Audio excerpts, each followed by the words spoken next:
I'm Paula Saukko, and together with my co-authors we wrote an article called Negotiating the Boundary Between Medicine and Consumer Culture that was published in Social Science and Medicine.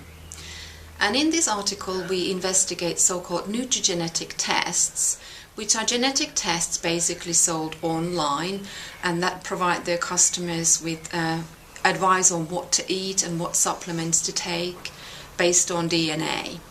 And they have roused quite a lot of public controversy, so regulators and scientists and the mass media have accused these tests for being snake oil or quackery and also being completely unregulated.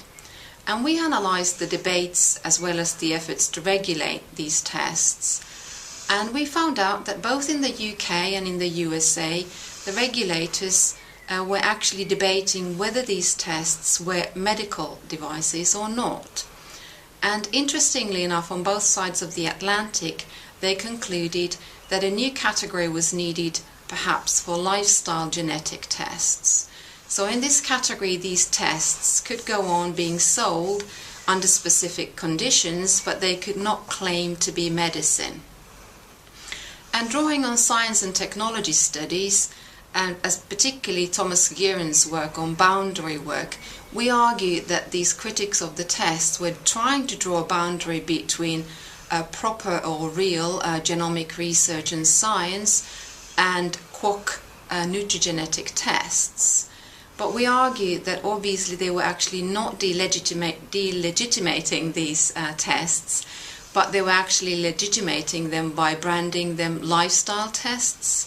And we thought that this was symptomatic of our historical times, because obviously in the modern times there was a strict boundary between science and non-science, whereas in the contemporary postmodern times we have the blurring of science and medicine and other knowledges such as consumer culture.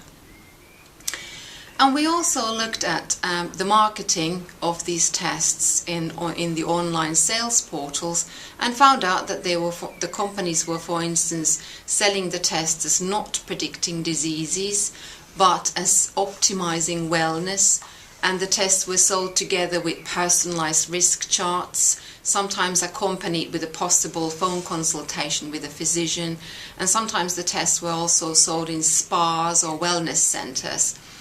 And the tests were also often sold in conjunction with these rather particular formulas that contained, for instance, plant extracts such as garlic or vitamins or aspirin. And these were kind of new quasi-drugs that were sold together with the tests.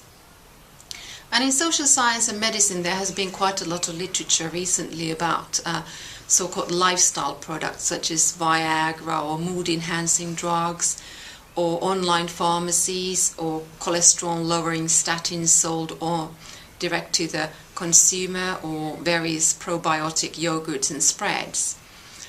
We argue that our research takes this literature forward by analysing the historical and regulatory and marketing processes that actually define certain products as lifestyle rather than take them for granted.